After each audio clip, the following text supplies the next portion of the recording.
নমস্কার, বিটিএন নিউজে আপনাদের স্বাগত জানাই। রয়েছি আমি শ্যামলী। প্রথমে দেখে নিচ্ছি আজকের সংবাদ শিরোনাম।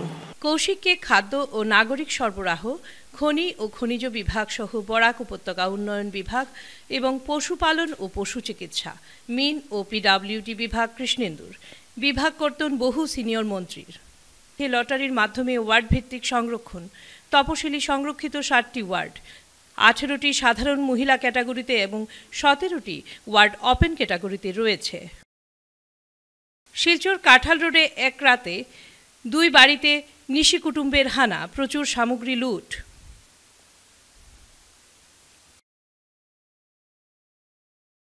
মেয়ের বিয়ের বাজার করে আর বাড়ি ফেরা হলো না বাবার। রংপুরে বাসের ধাক্কায় মর্মান্তিক পথ দুর্ঘটনায় মৃত্যু। এবারে বিস্তারিত খবর। কৌশিককে খাদ্য ও নাগরিক সরবরাহ, খনি ও খনিজ বিভাগ সহ বরাক উপত্যকা উন্নয়ন বিভাগ এবং পশুপালন ও পশু চিকিৎসা, মিন ও পিডব্লিউডি বিভাগ কৃষ্ণেন্দুর। বিভাগ কর্তন বহু সিনিয়র মন্ত্রীর। হিমন্ত বিশ্ব শর্মার নেতৃত্বে আসাম সরকারের মন্ত্রিসভায় ব্যাপক রদবদল করা হয়েছে। মন্ত্রিসভার বেশ কয়েকজন সিনিয়র মন্ত্রী বিভাগ কর্তন করার পাশাপাশি 4 নতুন মন্ত্রীর বিভাগও বন্টন করা হয়েছে। এদিকে হিমন্ত বিশ্ব শর্মা মন্ত্রিসভায় গুরু দায়িত্ব পেয়েছেন বরাকের 2 বিধায়ক। কৌশিক রায়কে খাদ্য ও নাগরিক সরবরাহ, খনি ও খনিজ বিভাগ সহ বরাক উপত্যকা উন্নয়ন বিভাগের দায়িত্ব দেওয়া হয়েছে এবং পশুপালন ও পশু চিকিৎসা মিন বিভাগ এবং পিডব্লিউডি পিএমজিএসওয়াই বিভাগ কৃষ্ণেন্দুকে অর্পণ করা হয়েছে। এদিকে নবনিযুক্ত ডিব্রুগড়ের বিধায়ক প্রশান্ত ফুকনকে বিদ্যুৎ বিভাগের গুরুত্বপূর্ণ বিভাগের দায়িত্ব দেওয়া হয়েছে। এছাড়া ফুকনকে দক্ষতা উন্নয়ন ও মেডিকেল শিক্ষার দায়িত্ব দেওয়া হয়েছে। অন্যদিকে চা জনজাতিদের প্রতিনিধিত্বকারী বিধায়ক রূপেশ গোয়ালাকে প্রত্যাশা অনুযায়ী সঞ্জয় কিষানের বিভাগ হস্তান্তর করা হয়েছে। গোয়ালাকে স্বরাষ্ট্র দফতরের শ্রম কল্যাণ, চা জনজাতি বিভাগের পাশাপাশি গৃহ বিভাগের কারাগার, হোমগার্ড এবং সিভিল ডিফেন্স বিভাগের দায়িত্ব দেওয়া হয়েছে। এদিকে বিভাগ কর্তন বহু সিনিয়র মন্ত্রী রণজিৎ কুমার দাসকে পর্যটনের দায়িত্ব দেওয়া হয়েছে। এই দায়িত্ব ছিল জয়ন্ত মল্ল বড়ুয়ার। আবগারি দফতরের দায়িত্ব দেওয়া হয়েছে কৃষি মন্ত্রী অতুল বরাকে। কেশব মহন্তকে রাজস্ব ও দুর্যোগ প্রশমন দফতরের নতুন দায়িত্ব দেওয়া হয়েছে। এটি আগে যোগেন মোহনের হাতে ছিল। এদিকে অশোক সিংঘালকে স্বাস্থ্য ও পরিবার কল্যাণ দফতরের নতুন দায়িত্ব দেওয়া হয়েছে। মন্ত্রী কেশব মহন্তের কাছ থেকে এই দায়িত্ব অশোক সিংঘালকে অর্পণ করা হয়েছে। শিলচর পুর নিগম নির্বাচনকে সামনে রেখে লটারির মাধ্যমে ওয়ার্ড ভিত্তিক সংরক্ষণ, তপশিলি সংরক্ষিত 7টি ওয়ার্ডের মধ্যে 3টি মহিলাদের, 18টি সাধারণ মহিলা ক্যাটাগরিতে এবং 17টি ওয়ার্ড ওপেন ক্যাটাগরিতে রয়েছে। লটারির মাধ্যমে সংরক্ষিত হলো শিলচর পৌর নিগমের আসনগুলো। সোমবার জেলা শাসক কার্যালয়ে জেলা আয়ুক্ত মৃদুল যাদবের উপস্থিতিতে এক বৈঠক লটারি প্রক্রিয়ার মাধ্যমে চূড়ান্ত হলো সংরক্ষণ। 42টি আসনের মধ্যে বহু চর্চিত 25 নম্বর ওয়ার্ডকে অনুসূচিত জাতির জন্য সংরক্ষণের আওতার বাইরে রাখা হয়েছে। তবে লটারির মাধ্যমে ওই ওয়ার্ড সংরক্ষিত হয়েছে মহিলাদের জন্য। এদিন জেলা আয়ুক্তের কার্যালয়ে সর্বদলীয় বৈঠকে সংরক্ষণের যে তালিকা তৈরি করা হয়েছে সেই অনুযায়ী মোট 42টি ওয়ার্ডের মধ্যে অনুসূচিত জাতির জন্য সংরক্ষিত করা হয়েছে 3, 4, 5, 10, 12, 18 ও 19 নম্বর এই 7টি ওয়ার্ড। এই 7টি ওয়ার্ডের মধ্যে মহিলা সংরক্ষিত হয়েছে 3, 4 ও 10 নম্বর ওয়ার্ড। মোট 42টি ওয়ার্ডের মধ্যে সাধারণ মহিলাদের জন্য সংরক্ষিত হয়েছে 18টি ওয়ার্ড। এসব ওয়ার্ডগুলো হলো 7, 14, 15, 20, 21, 22, 23, 24, 25, 28, 29, 30, 32, 33, 34, 35, 36 ও 41 নম্বর। সাধারণ বা ওপেন ক্যাটাগরিতে রয়েছে 1, 2, 6, 8, 9, 11, 13, 16, 17, 26, 27, 31, 37, 38, 39, 40 ও 42 নম্বর ওয়ার্ড। উল্লেখ্য, গত 4 ডিসেম্বর সর্বদলীয় বৈঠকে লটারি প্রক্রিয়া স্থগিত রাখা হয়েছিল। শিলচর কাঁঠাল রোডে এক রাতে 2 বাড়িতে চোরের হানা, প্রচুর সামগ্রী লুটপাট। শিলচর কাঁঠাল রোডে এক রাতে 2 বাড়িতে চোরের হানা, ঘুমন্ত মহিলার গলা থেকে চেইন ছিনিয়ে নিল চোর। এছাড়া লিঙ্গুইস্টিক ডিপার্টমেন্টের স্কলার ডক্টর বিশাখা দাসের কম্পিউটারের external hard disk, laptop, iPad, zoom recorder, 2টি মোবাইল সহ গুরুত্বপূর্ণ জিনিসপত্র নিয়ে যায় চোরেরা। জানা যায়, ডক্টর বিশাখা দাসের বাড়িতে রবিবার রাত 2টোর পর যখন তিনি ও তার স্বামী রামেন্দু শর্মা গভীর ঘুমে ছিলেন, তখন চোরেরা গ্রিল খুলে ঘরে প্রবেশ করেন। তারা পেছনে জানালা খুলে বেডরুমে রাখা ট্রাঙ্ক ও সুটকেসটি বের করে তল্লাশি চালিয়ে তাদের জিনিসপত্র নিয়ে যায়। আলমারি খুলে তছনছ করে external hard disk, laptop, iPad, zoom recorder, 2টি মোবাইল সহ গুরুত্বপূর্ণ জিনিসপত্র হাতিয়ে নেয় চোর। বিশাখা দাসের বাড়ির পর স্বপ্ন সেনার পাশের বাড়িতে হানা দেয় চোরেরা। স্থানীয়রা জানান, এলাকায় অসামাজিক কার্যকলাপ বৃদ্ধি পাচ্ছে। এর জন্য পুলিশ প্রশাসনের হস্তক্ষেপ কামনা করেছেন। 5টা নাগাদ আমার পাশের বাড়ির আত্মীয়তা সূত্রে উনি আমার জ্যাঠামশাই এখন উনার বাড়িতে এবং এই সামনে ডক্টর দেবব্রত সিনহার বাড়িতে মানে ভয়ঙ্কর দুটো চুরির ঘটনা হয়েছে। সেই চুরিতে আমার জেঠতুতো বোন এসছে এখন শিলচর ও লিঙ্গুইস্টিক ডিপার্টমেন্টের অরুণাচল প্রদেশের বিভিন্ন ভাষা নিয়ে ও কাজ করে থাকে। ওর ল্যাপটপ, সোনার জিনিস, ক্যাশ পয়সা, ল্যাপটপের সাথে পেন ড্রাইভটা লাগানো ছিল সেটা পর্যন্ত চোররা ছাড়েনি। এই বাড়িতে গিয়ে মানে ভদ্রমহিলা গলার সোনার চেইন ওরা কেড়ে নিয়েছে, ক্যাশ, গোদরেজ ভেঙে, স্টিল আলমিরা ভেঙে, এই বাড়ি তো স্টিল আলমিরা যা পেয়েছে সবাই লুট করে চলে গেছে। মানে আর্লি মর্নিং ধরুন 4:30, 5টা হয়তো ঢুকেছে এরা আরও আগে। তারপরে এই দুটো ঘটনা সংঘটিত করেছে। আগের সপ্তাহে আমাদের পাশের গলি তো সেম গ্রিল কেটে হয়েছে। তো যে চোরের দলই এসে হানা দিয়েছে ওরা খুব এক্সপিরিয়েন্স।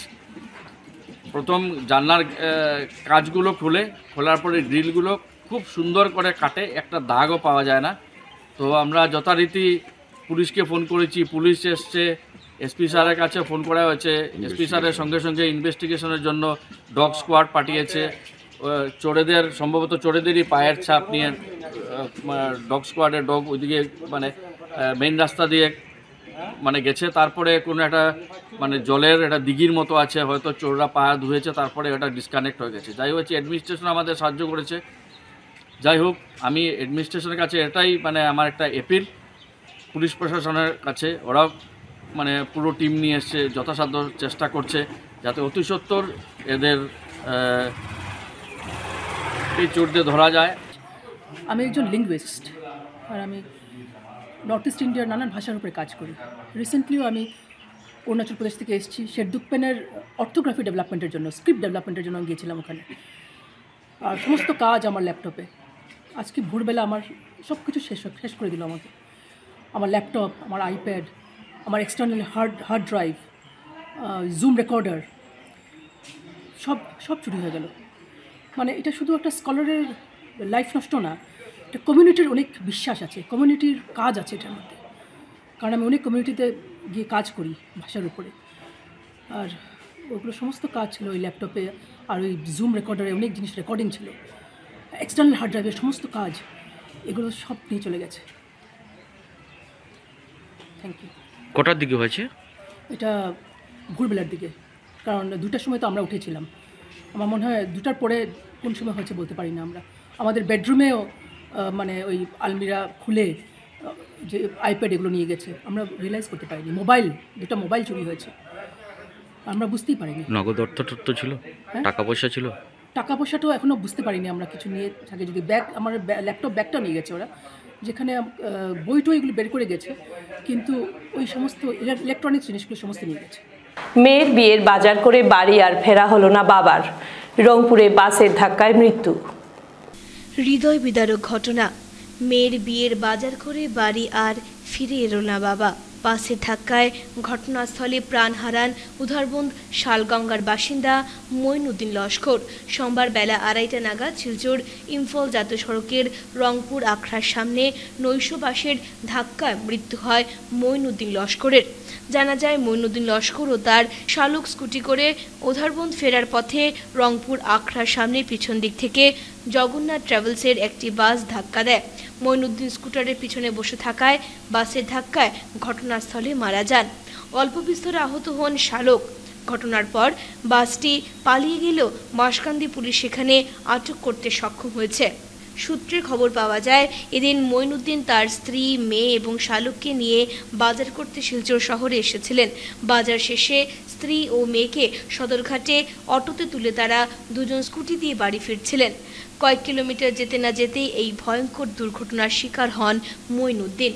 দুর্ঘটনার পর কিছুটা উত্তেজনা সৃষ্টি হলে পুলিশ এখানে পৌঁছে পরিস্থিতি নিয়ন্ত্রণের পাশাপাশি মৃতদেহ উদ্ধার করে ময়নাতদন্তের জন্য শিলচর মেডিকেল কলেজ হাসপাতালের মর্গে পাঠায়। এদিকে মর্মান্তিক ঘটনার খবর শালগঙ্গায় পৌঁছলে শোকের ছায়া নেমে আসে।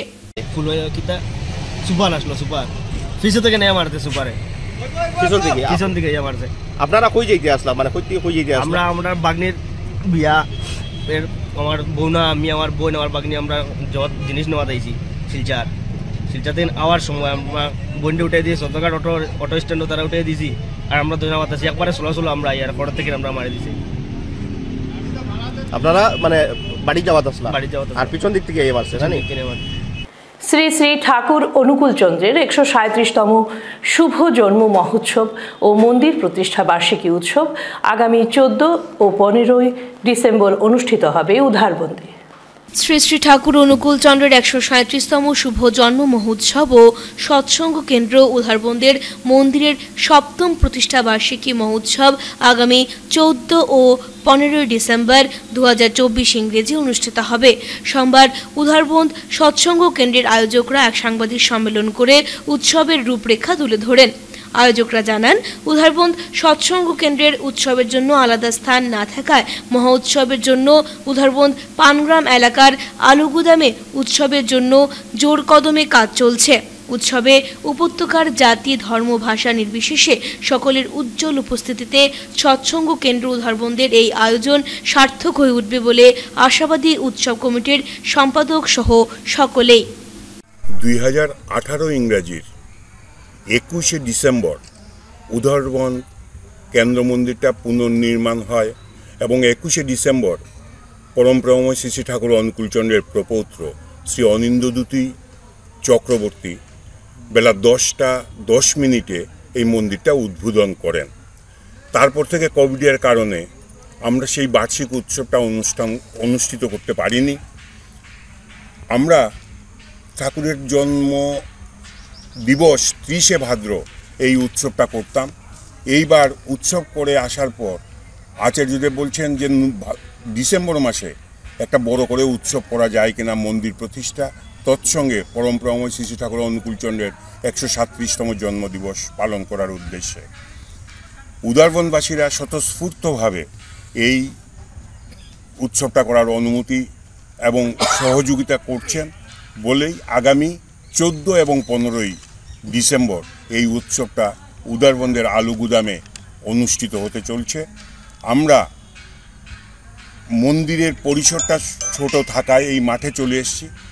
সাধারণ আপামর জনসাধারণের প্রত্যেকের কাছে আমরা নিমন্ত্রণের আমাদের মতো করে নিমন্ত্রণ পাঠিয়েছি। প্রত্যেকের কাছে বিনম্র অনুরোধ, আপনারা এই উৎসবের দিনে এই আলুগুদামে 7ম বার্ষিকী উৎসবে যোগদান করে আনন্দিত হন, সবাইকে আনন্দ দান করুন এবং ঠাকুর অনুকূলচন্দ্রের ভাবাদর্শ আপনারা দিকে দিকে ছড়িয়ে দিন। অনুষ্ঠান হবে নাকি?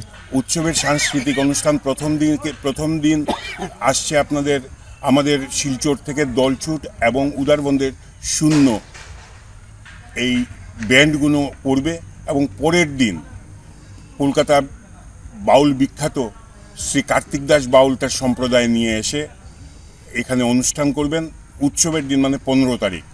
এবং তাছাড়া লোকাল শিল্পীদের এবং কাছাড় জেলার বিভিন্ন শিল্পীদের দিয়ে সারা দিনব্যাপী 14 এবং 15 তারিখ সারা দিনব্যাপী এই বিভিন্ন সাংস্কৃতিক অনুষ্ঠানের মধ্য দিয়ে আমরা এই উৎসবটাকে আনন্দমুখর করে তুলতে চাই।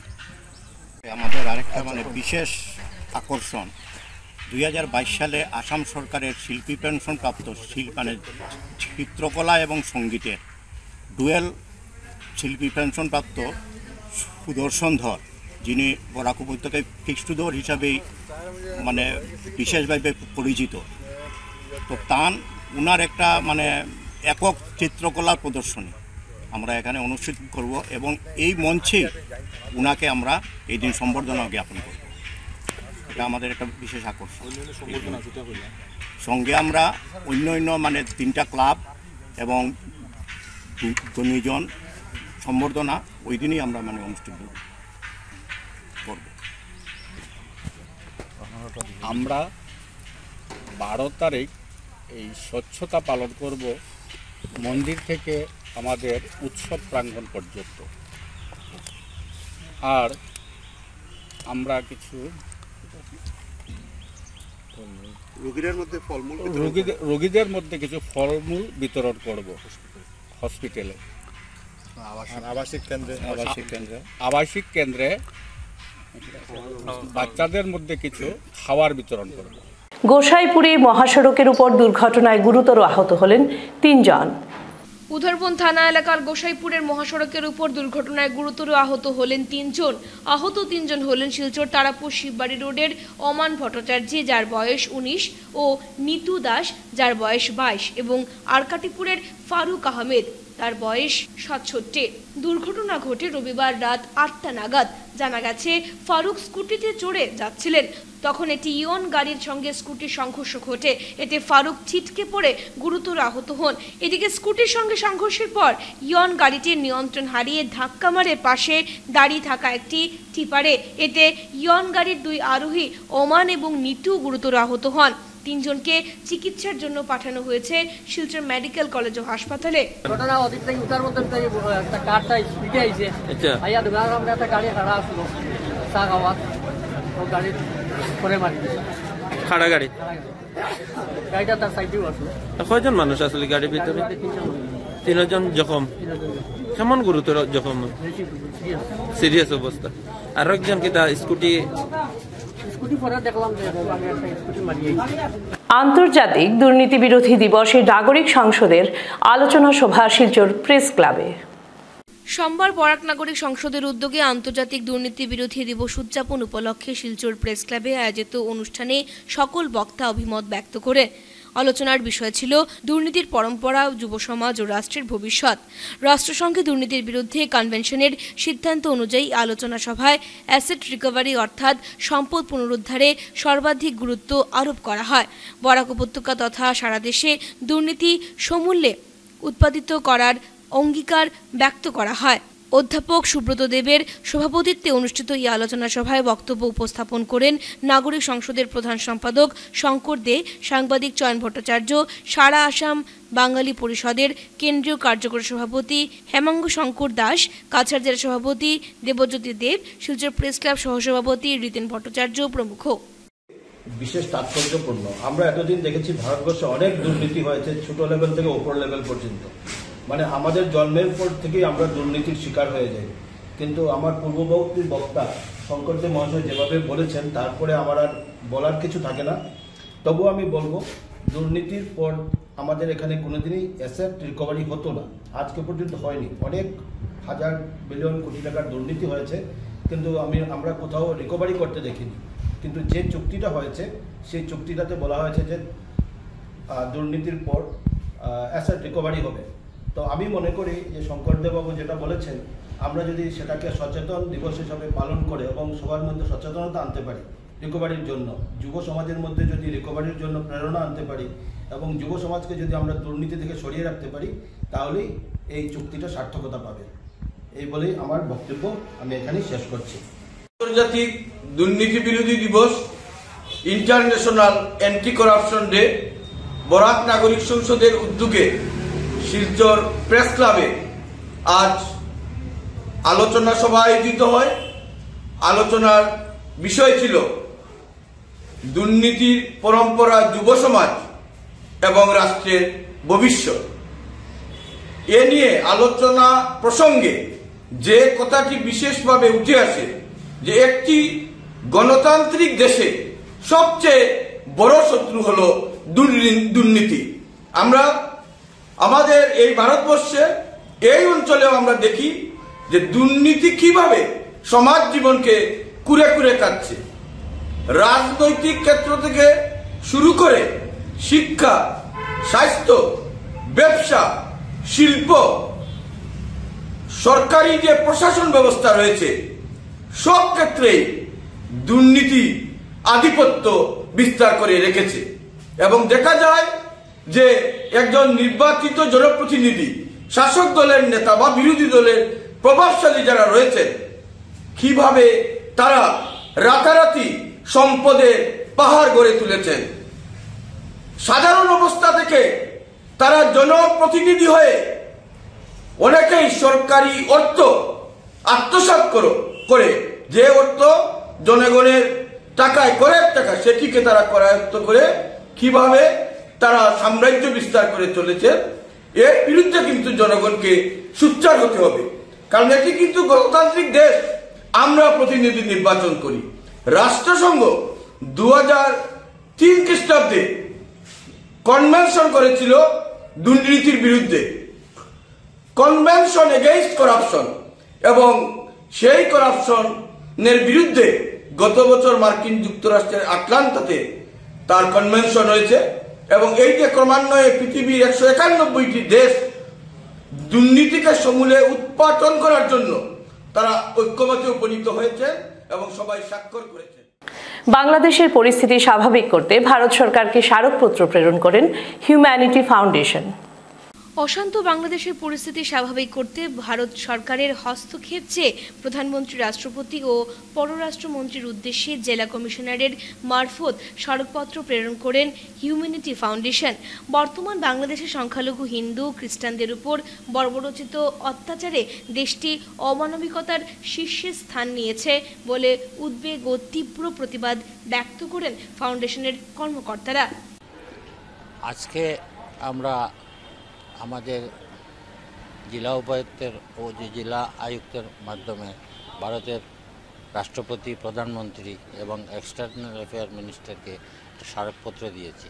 স্মারকপত্র দিয়েছি এই জন্য, বিগত 7 তারিখে আমরা হিউম্যানিটি ফাউন্ডেশনের উদ্যোগে শিলচরের সুশীল সমাজের সদস্যদেরকে নিয়ে এক সভায় বসেছিলাম যে বর্তমান যে পরিস্থিতি, দিনের পর দিন যেটা বাংলাদেশে খারাপের দিকে যাচ্ছে, মাইনরিটিরা অসহায় বোধ করছেন, সেই ব্যাপারে আমরা বিশদ আলোচনার পর সিদ্ধান্তে উপনীত হয়েছিলাম আজকে ভারতের রাষ্ট্রপতি, প্রধানমন্ত্রী এবং এক্সটার্নাল অ্যাফেয়ার্স মিনিস্টারকে একটা স্মারকপত্র দিব। সেই হিসাবে আজকে হিউম্যানিটি ফাউন্ডেশনের সদস্য সহ আমরা সুশীল সমাজের সদস্য মিলে সেই স্মারকপত্র দিয়েছি। আমাদের কথা হলো যে বাংলাদেশ যেটা স্বাধীন হয়েছে, সেই স্বাধীনতার সময় এই দেশের আপামর জনসাধারণ, এই দেশের সরকার সব সেই স্বাধীনতা যুদ্ধে ডাইরেক্টলি ইনডাইরেক্টলি আমরা অংশীদার ছিলাম। তাই বাংলাদেশে যদি এই কোনো অঘটন হয় লাইফ এবং প্রপার্টি নিয়ে, তো এটা আমাদেরকে এফেক্ট করবে, স্বাভাবিক। তো সেই জন্য আমরা আমাদের বিষয়বস্তুতে যেটা জোর দিয়েছি সেটা হলো যে এইরকম পত্রপত্রিকার মাধ্যমে অবস্থার সুরাহা হবে না। তানসেন সঙ্গীত বিদ্যালয়ের 2 দিবসীয় কর্মশালায় বিভিন্ন অনুষ্ঠান আয়োজিত। শিলচর তানসেন সঙ্গীত বিদ্যালয়ের 2 দিবসীয় কর্মশালার রবিবার সমাপ্তি হলো। 2 দিবসীয় কর্মশালায় সঙ্গীত বিদ্যালয়ের ছাত্রছাত্রীরা যোগদান করেন। শিলচর গান্ধী ভবনে অনুষ্ঠানের আয়োজন করা হয়। কর্মশালায় কলকাতার বিশিষ্ট সঙ্গীত শিল্পী যোগদান করেন। এ নিয়ে বিস্তারিত তুলে ধরেন তানসেন সঙ্গীত বিদ্যালয়ের কর্মকর্তারা। তারা জানান, 1994 সালে এই সঙ্গীত বিদ্যালয় চালু হয়েছিল। গুটি গুটি পায়ে হেঁটে আজকে সুনাম অর্জন করেছে এই প্রতিষ্ঠান।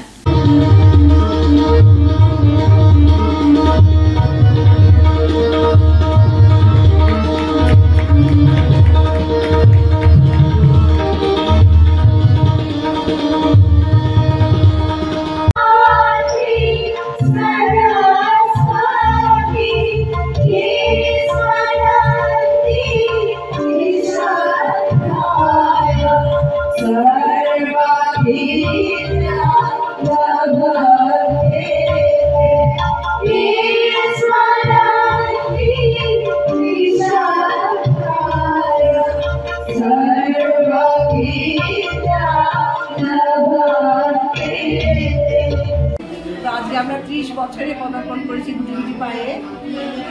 তো এখন আজকে আমরা এই প্রোগ্রামটা করলাম। আমাদের 2 দিন ব্যাপী কর্মশালা ছিল। আমার ছেলে কলকাতায় পণ্ডিত উজ্জ্বল ভারতীর কাছে তবলা শেখে। পণ্ডিত উজ্জ্বল ভারতী গত 2 দিন আমাদের এখানে শ্রমিক বিদ্যালয়ে এসে করলো, ওয়ার্কশপ করলো, আর আজকে আমাদের প্রোগ্রাম হচ্ছে। কি কি প্রোগ্রাম হচ্ছে? আজকে প্রোগ্রাম ছিল, প্রথমে ছিল আমার স্টুডেন্টদের ক্লাসিক্যাল, সর্বপ্রথম ছিল সরস্বতী বন্দনা, তারপর ছিল ক্লাসিক্যাল রাগ সঙ্গীত আর শাস্ত্রীয় সঙ্গীত যাকে বলে, তারপর ছিল আমার ত্রিনয়নী দিদিভাইদের পরিবেশিত রাগ রবীন্দ্রসঙ্গীত দ্বিজেন্দ্রগীতি, তারপর স্বামীর চন্দ্র নাচের প্রোগ্রাম ছিল, নিরন্তরের স্বামীর চন্দ্র, তারপর কলকাতার অনুষ্ঠান, কলকাতার শিল্পীদের অনুষ্ঠান, সুব্রত ভট্টাচার্য হারমোনিয়াম, আর সঙ্গে তবলায় অরুণ আহনত্ত বলি আমার ছেলে, তারপর দেবাশিস অধিকারী সঙ্গীতে, তার সঙ্গেও তবলায় আমার ছেলে অরুণ আহনত্ত বলি, আর সব শেষে পণ্ডিত উজ্জ্বল ভারতীর তবলা লহরা। শিলচর শহরতলি উড়িয়াটিলাতে শুরু হলো সুরভি পাঠদান কেন্দ্র। কেশব সড়ক সংস্কৃতি সুরভির বিভিন্ন সমাজসেবা কাজের মধ্যে আজ নতুন করে শিলচর শহরতলি উড়িয়া টিল্লাতে শুরু হলো সুরভি পাঠদান কেন্দ্র। ভারত মাতার প্রতিকৃতির সামনে মঙ্গল প্রদীপ জ্বালিয়ে এই পাঠদান কেন্দ্রের শুভ সূচনা হয়। পাঠদান কেন্দ্রের শুভারম্ভ অনুষ্ঠানে মুখ্য অতিথির আসন অলঙ্কৃত করেন শ্রীমতী শেফালি ভারতী। এছাড়া সংস্থার পক্ষে উপস্থিত ছিলেন সংস্থার জয়েন্ট সেক্রেটারি দুজন, যথাক্রমে শ্রী সজল কুমার দেব এবং সৌমিত্র দত্ত রায়। এছাড়া উপস্থিত ছিলেন আরএসএস এর প্রচারক শ্রী কমল কুমারজি। স্থানীয় সুরভি কমিটির পক্ষ থেকে উপস্থিত ছিলেন সন্ধ্যা তাঁতি এবং পাঠদান কেন্দ্র সঞ্চালিকা তথা শিক্ষিকা ঝর্ণা তাঁতি। আধুনিক শিক্ষার সাথে সাথে সংস্কার, দেশ ভক্তি, সমাজসেবা সবকিছুর তালমেল বসিয়ে দেশের একটি সুনাগরিক হিসেবে গড়ে তোলায় সুরভি সংস্থার এই পাঠদান কেন্দ্রের মুখ্য উদ্দেশ্য বলে বিভিন্ন বক্তাগণ তার নিজ নিজ বক্তব্যে তুলে ধরেন। পরিশেষে 3 বার সমবেত ওমকার ধ্বনির মাধ্যমে অনুষ্ঠানের পরিসমাপ্তি হয়। समाज का काम बहुत बड़ा होता है और समाज में आज के दौर पे बहुत ही विषाक्त हो चुका है। अगर आज हिंदू समाज संगठित नहीं रहेगा तो भविष्य में बहुत कुछ कठिनाई का सामना करना पड़ सकता है और समाज को मजबूत करने के लिए নেহেরু যুব কেন্দ্রের জেলা স্তরের যুব উৎসব সম্পন্ন হলো কাছাড় জেলায়। নেহেরু যুব কেন্দ্র সংগঠনের উদ্যোগে ও কাছাড় জেলা প্রশাসনের সহযোগিতায় জেলা স্তরের যুব উৎসব সম্পন্ন হলো। রবিবার শিলচর ডিএনএনকে গার্লস এইচএস স্কুলে স্বামীজির প্রতিকৃতিতে পুষ্পার্ঘ অর্পণ ও প্রদীপ প্রজ্বলনের মাধ্যমে অনুষ্ঠানের সূচনা হয়। জাঁকালো সাংস্কৃতিক অনুষ্ঠান ও বিভিন্ন কার্যক্রমের মাধ্যমে অনুষ্ঠানের সমাপ্তি ঘটে। অনুষ্ঠানে মুখ্য অতিথি হিসেবে উপস্থিত ছিলেন কাছাড়ের অতিরিক্ত জেলা উপায়ুক্ত যুবরাজ বরঠাকুর। বক্তব্য রাখতে গিয়ে বরঠাকুর বলেন, একটি দেশ উন্নত হতে হলে যুবকদের এগিয়ে আসতে হবে। যুব সমাজের সক্রিয় ভূমিকায় রাষ্ট্র বিশ্বগুরুর আসনে অধিষ্ঠিত হবে। বর্তমান ভারতের প্রধানমন্ত্রী নরেন্দ্র মোদীর অমৃতকালের পঞ্চপ্রাণ নীতি যুবকদের গুরুত্বপূর্ণ ভূমিকা রয়েছে, তাই যুবক যুবতীদের এগিয়ে আসার আহ্বান জানান তিনি। অনুষ্ঠানে স্বাগত বক্তব্য রাখেন নেহেরু যুব কেন্দ্রের উপনির্দেশক মেহবুব আলম লস্কর। এবার আমরা সায়েন্স মেলার আয়োজন করেছিলাম। দলগত এবং ব্যক্তিগত দুক্ষেত্রেই আমরা খুব সফলভাবে আয়োজন করতে পেরেছি। তাছাড়াও আমরা declamation contest, painting competition, mobile photography competition, young writer কন্টেস্টে পোয়েট্রি কম্পিটিশন এবং তৎসঙ্গে আমরা কালচারাল ফ্লোক ড্যান্সে গ্রুপ ইভেন্ট আয়োজন করেছি। সেখান থেকে সফলভাবে আমরা প্রথম, দ্বিতীয় এবং তৃতীয়কে সার্টিফিকেট প্রদান করেছি এবং তাদের অ্যাকাউন্টে টাকা প্রদান করা হবে। এবং এখান থেকে ডিক্লেমেশন কন্টেস্টের প্রথম যিনি বিজয়ী হয়েছেন এবং কালচারাল প্রোগ্রামের প্রথম বিজয়ী দল রাজ্যভিত্তিক প্রতিযোগিতায় খুব সম্ভবত 23শে ডিসেম্বর গুয়াহাটিতে অনুষ্ঠিত হবে এবং বাকি mobile photography, painting competition, poetry competition প্রতিযোগিতায় যারা ছিলেন তারা প্রথম এবং দ্বিতীয় রাজ্যভিত্তিক প্রতিযোগিতায় অংশগ্রহণের সুযোগ পাবেন।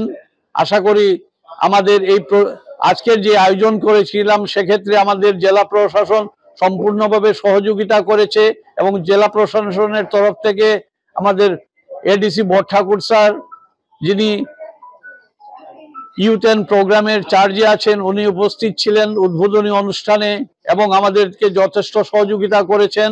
তার বাইরেও এনএসএস, এই ডিএনএনকে কলেজের এনএসএস ইউনিট এবং ডিস্ট্রিক্ট স্পোর্টস অফিসার আমাদেরকে যথেষ্ট সহযোগিতা করেছেন। সম্মিলিত প্রচেষ্টার ফলে এবং বিভিন্ন ইউথ ক্লাব এবং এনজিও সহযোগিতায় আমরা এই প্রোগ্রাম খুব সফলভাবে সমাপ্ত করতে পেরেছি।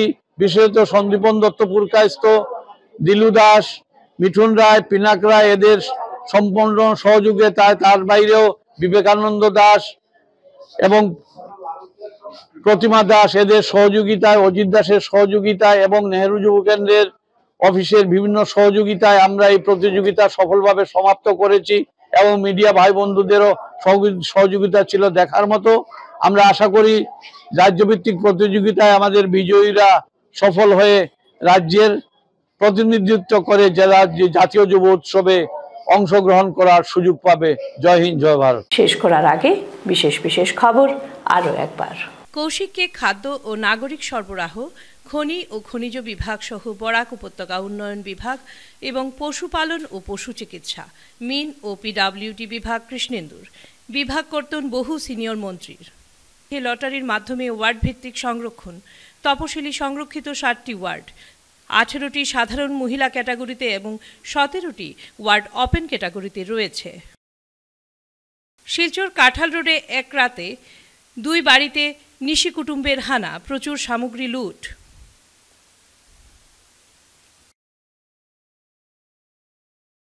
মেয়ের বিয়ের বাজার করে আর বাড়ি ফেরা হলো না বাবার, রংপুরে বাসের ধাক্কায় মর্মান্তিক পথ দুর্ঘটনায় মৃত্যু।